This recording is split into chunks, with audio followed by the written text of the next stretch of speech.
राज तिलक की करो तैयारी, आ रहे हैं लालटेन धारी, ये कहना है लालू प्रसाद की बेटी का, और वो भी तब जब बिहार के अंदर एक बड़ा सियासी उलटफेर सामने आया है। दरअसल जेडीयू ने अपना बरसों पुराना गठबंधन बीजेपी के साथ तोड़ लिया है। आपको बता दें कि इसका ऐलान खुद सीएम नीतीश ने किया है और राज्यपाल के पास जाकर उन्होंने अपना इस्तीफा भी सौंप दिया है। अब इसके बाद कई सारे बिहार की सियासत में समीकरण बनते नजर आ रहे हैं। पहला तो ये कि सीएम नीतीश का न दोस्त अच्छा और न दुश्मन। ऐसा इसीलिए कह रहे हैं क्योंकि साल 2013 में भी बीजेपी का गठबंधन तोड़कर इन्होंने महागठबंधन की सरकार बनाई थी, लेकिन बाद में उस महागठबंधन का भी साथ छोड़ते हुए फिर से 2017 में इन्होंने बीजेपी का दामन थामा था। अब देखने वाली बात है कि उन्होंने दोबारा से वही दोहराया है और बीजेपी के साथ भी अपना गठबंधन तोड़कर कांग्रेस, जेडीयू, आरजेडी और जितनी भी पुरानी लेफ्ट की पार्टी है उनके साथ अपना गठबंधन बनाने की सोची है। अब देखने वाली बात है कि सरकार बने ना बने, सबसे पहले मंत्री पद की एक तरह से सिफारिश सामने आ गई है। यहाँ पर तेजस्वी यादव कह रहे हैं कि उनको गृह विभाग चाहिए। वही देखने वाली बात होगी अब मंत्रिमंडल किसको मिलेगा और आखिर डिप्टी सीएम कौन बनेगा। अब एक चीज और सामने आ रही है कि इससे बीजेपी एक तरह से आजाद हो जाएगी, यानी कि बिहार के अंदर वो अपनी एक अलग छवि बनाने को एक तरह से आजाद होगी। वही देखने वाली बात है कि सीएम नीतीश जो कि महाराष्ट्र में जितना भी कुछ सियासी उठापटक चला उससे वो सतर्क हुए हैं और वो चाहते हैं कि उनकी पार्टी के साथ ऐसा ना हो, इसलिए अब वो अपनी विपक्षी एकता भी दिखाना चाहते हैं। और जिस तरह से अरविंद केजरीवाल हो या फिर ममता बनर्जी हो, अब उनके अलावा एक और नया चेहरा बनने की उनकी एक कोशिश है। वही देखने वाली बात होगी कि अब आगे क्या होगा, क्योंकि सीएम नीतीश की छवि एक ऐसे क्रिकेटर की बन चुकी है जिसका बल्ला भी उसका और गेंद भी उसकी, बस उसको चुननी है तो अपनी टीम को। अब देखना होगा कि आखिर इस सियासत में और क्या होगा। लंबे समय से चली आ रही सियासी उठापटक अब थमती नजर आ रही है। ऐसा हम क्यों कह रहे हैं, आइए हम आपको बताते हैं। दरअसल मुख्यमंत्री एकनाथ शिंदे के शपथ ग्रहण करने के बाद 41 दिन बाद एक बार फिर बीजेपी और एकनाथ शिंदे गुट के सभी विधायकों ने 9 विधायकों ने मंत्री पद की शपथ ले ली है। वही शपथ ग्रहण में सबसे बड़ी बात यह थी कि इसमें विपक्षी नेताओं को भी शामिल किया गया था, जिसमें सबसे जरूरी जो नाम था वो नाम था पूर्व डिप्टी सीएम अजीत पवार का।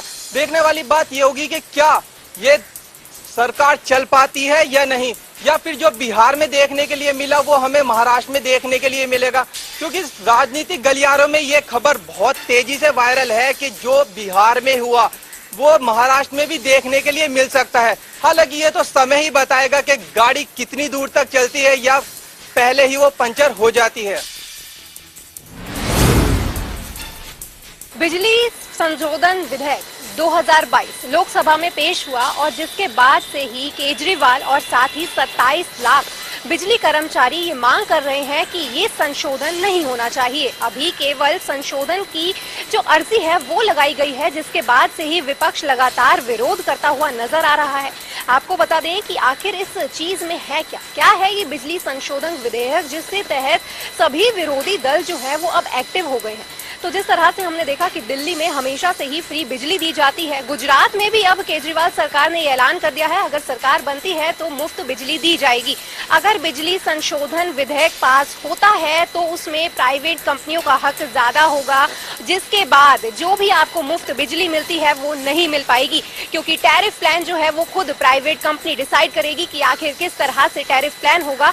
जिसके बाद अरविंद केजरीवाल ने ये ट्वीट कर भी जताया कि ये बहुत शर्मनाक बिल है जो लाया जा रहा है और लोगों के लिए बहुत खतरनाक है, क्योंकि हम नहीं चाहते कि दिल्ली के लोग और साथ ही बाकी राज्यों के लोगों को मुफ्त बिजली ना मिले। हम हमेशा से ये चाहते हैं कि फ्री बिजली, फ्री शिक्षा हमेशा मिले। और साथ ही आपको बता दें कि अगर ये बिल पास हो जाता है तो इसके बाद आपको हो सकता है कि अपनी जेब ढीली करनी पड़े बिजली बिल के चलते। साथ ही आपको बता दें कि केंद्र का ये कहना है कि बिजली संशोधन विधेयक इसलिए जरूरी है क्योंकि इससे सरकारी खजाने पर असर पड़ रहा है और 75 अरब डॉलर का जो कर्जा है बिजली सेक्टर के ऊपर वो भी चुकाना है। तो अब देखना ये होगा कि क्या लोकसभा में ये बिजली संशोधन विधेयक पास होता है या फिर बाकी के विपक्ष इसको अपने विरोध के चलते रुकवा लेते हैं। महिला से बदजुबानी करने वाला श्रीकांत त्यागी को गिरफ्तार कर लिया गया है, जहां एसटीएफ की टीम ने श्रीकांत त्यागी को मेरठ में उसी के करीबी के घर से गिरफ्तार किया है। वहीं मिली जानकारी के मुताबिक पुलिस कमिश्नर ने श्रीकांत त्यागी की गिरफ्तारी की पुष्टि की है, जहां बताया जा रहा है कि श्रीकांत त्यागी बघेल से खुद गाड़ी चलाकर मेरठ गया था, जहां वह अपने करीब के घर छिपा हुआ था। इसके साथ ही वहीं पुलिस की कई टीम उसके पीछे तलाश में जुटी हुई थी, जिसके बाद पुलिस ने एक प्रेस कॉन्फ्रेंस की, जहां पुलिस कमिश्नर आलोक सिंह ने जानकारी देते हुए बताया कि श्रीकांत त्यागी की गिरफ्तारी हो चुकी है और इसके साथ ही उन्होंने कहा है कि श्रीकांत त्यागी नोएडा से फरार होकर पश्चिम उत्तर प्रदेश में पहुंच गया था, जहां श्रीकांत अपनी पत्नी से लगातार बात करने का प्रयास कर रहा था। वहीं पुलिस कमिश्नर ने जानकारी देते हुए बताया है कि श्रीकांत त्यागी को मेरठ से नोएडा लाया जा रहा है। हरियाणा विधानसभा के मॉनसून सत्र की दूसरे दिन की कार्यवाही भी हंगामेदार रही। सदन में सत्ता पक्ष और विपक्ष के बीच में कई मुद्दों पर तल्खी देखने को मिली। सदन में अवैध खनन के मुद्दे पर मंजूर किए गए ध्यानाकर्षण प्रस्ताव पर चर्चा हुई।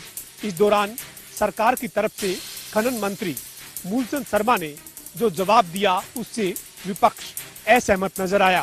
विपक्ष ने कहा कि सरकार पूर्व की सरकार के आंकड़ों के साथ तुलना कर रही है, जबकि मौजूदा सरकार में जो स्थिति है उसको सरकार स्पष्ट नहीं करना चाहती। इसके अलावा पशुओं की लंपी स्किन बीमारी को लेकर भी एक ध्यानाकर्षण प्रस्ताव पर चर्चा हुई। इस दौरान हरियाणा के कृषि मंत्री जयप्रकाश दलाल ने सरकार की तरफ से जो इंतजाम किए गए हैं उसके आंकड़े सदन में रखे। वहीं कांग्रेस की विधायक गीता भुक्कल ने पंजाब विश्वविद्यालय में हरियाणा को उसका हक मिले, इसको लेकर एक गैर सरकारी प्रस्ताव सदन में रखा। इस प्रस्ताव को सर्वसम्मति से पारित किया गया। सदन की दूसरे दिन की कार्यवाही में हरियाणा के मुख्यमंत्री मनोहर लाल ने विपक्ष पर कई हमले किए। सीएम ने शेरों शायरी के माध्यम से पूर्व की सरकार को घेरा और ये कहा कि जो सामने आज विपक्ष बैठा है वो उनसे हिसाब मांगने से पहले उनके कार्यकाल में जो बेकायदियां हुई है उसका भी हिसाब दे। इस दौरान नेता विपक्ष और पूर्व मुख्यमंत्री भूपेंद्र सिंह हुड्डा ने भी शेर और शायरी में अपना हाथ आजमाया और सरकार को जमकर घेरा। बहरहाल तीसरे दिन की मॉनसून सत्र की कार्यवाही 11 बजे प्रश्नकाल के साथ शुरू होगी और तीसरे दिन की कार्यवाही में भी कई मुद्दों पर जोरदार हंगामे के आसार रहेंगे। उत्तराखंड के पहाड़ी इलाकों में बारिश का कहर जारी है। रुद्रप्रयाग जिले के अगस्त्यमुनि में भारी बारिश ने तबाही मचा दी है। अगस्त्यमुनि विकास खंड की छिनका ग्राम पंचायत में भारी बारिश से विशाल बोल्डरों के साथ मलबा आने से भारी नुकसान हुआ है। यहाँ कई लोगों के घरों और गौशाला में मलबा घुस गया है। लोगों ने किसी तरह से अपनी जान बचाई है। हादसे में कई पशुओं की भी मलबे में दबने से मौत होने की खबर है। उत्तराखंड में अभी भी रुक रुक कर बारिश जारी है, जिससे गांव के लोगों में भय का माहौल बना हुआ है। गांव के लोगों ने प्रशासन से आपदा प्रभावित क्षेत्र का निरीक्षण कर राहत पहुंचाने की मांग की है।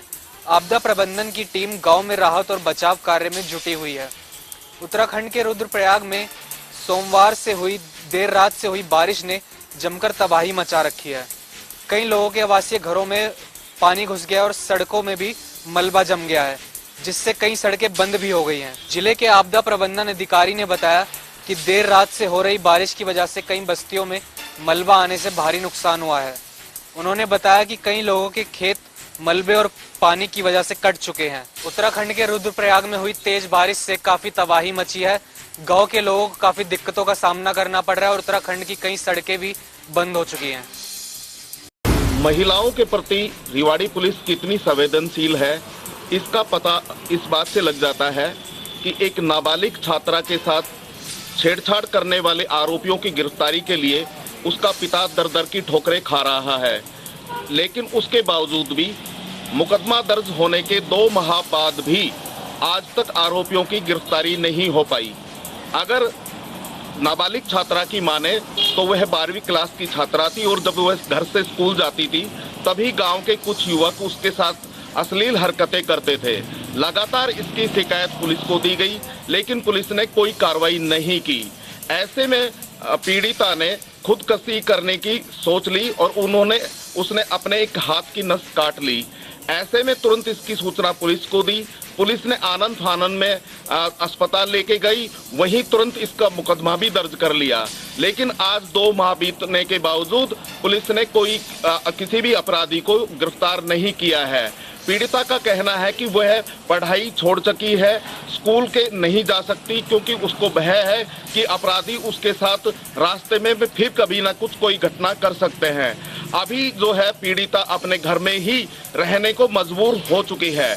अगर अधिकारियों की माने तो अधिकारियों ने इस संबंध में कुछ भी कहने से इनकार कर दिया।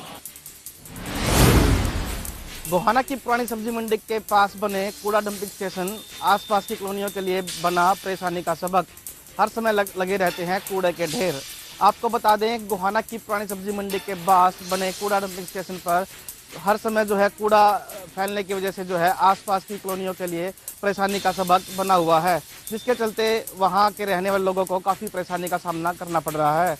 वहाँ के लोगों की माने तो वहाँ हर समय जो है कूड़े के ढेर लगे रहते हैं, जिसके चलते वहाँ आवारा पशु भी जो है कूड़े में जो है खड़े रहते हैं, जिसके चलते उन्हें आने जाने में काफ़ी परेशानी का सामना जो है करना पड़ रहा है। इतना ही नहीं, वहाँ हर समय कूड़े का ढेर लगा होने की वजह से वहाँ बदबू भी आती रहती है और वहाँ से निकलना जो है बड़ा मुश्किल हो गया है। कई बार इसकी शिकायत करने के बावजूद भी जो है अधिकारियों ने इसकी ओर ध्यान नहीं दिया, जिसके चलते लगातार उन्हें परेशानी का सामना करना पड़ रहा है।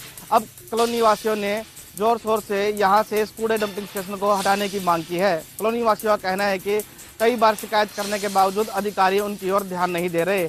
अगर जल्द से जल्द यहाँ से इस कूड़े डंपिंग स्टेशन को नहीं हटाया गया तो कॉलोनी वासी बड़ा प्रदर्शन करने पर मजबूर होंगे। भिवानी में इन दिनों चोरों का आतंक है। चोरों ने एक ही रात में 4 मंदिरों के ताले तोड़ दिए, वहीं एक दुकान का भी ताला तोड़कर हजारों रुपए का सामान चोरी कर ले गए। आपको बता दें कि मंदिरों से भी, दान पात्रों से सारा का सारा लोगों के द्वारा दान किया गया सारा पैसा चोर चुरा ले गए। चोरों की इस घटना के बाद मंदिरों के महंत व स्वीट्स की दुकान ने भी पुलिस में इस मामले की शिकायत दर्ज करवाई है। उनका कहना है कि चोरों को जल्द से जल्द पकड़ा जाए। वहीं आपको बता दें कि स्वीट्स की दुकान के अंदर ये 9 दिन के अंदर ये तीसरी चोरी थी। हालांकि 2 बार पहले भी ये चोरी हुई है।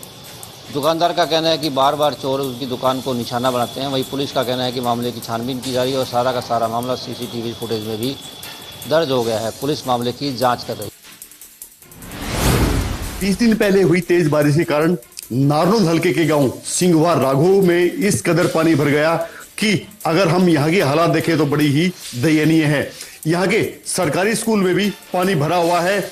पिछले 20 दिन से स्कूल की छुट्टी है। बच्चों को पढ़ाई के लिए गांव की चौपाल में ही बुलाया जाता है और प्रशासन की तरफ से अभी तक इस गांव में पानी निकालने के लिए कोई मुहिम शुरू नहीं की गई है। अगर ऐसे ही हालात बने रहे तो इस गांव के जो छात्र हैं उनकी पढ़ाई बिल्कुल जीरो हो जाएगी, उनका भविष्य चौपट हो जाएगा।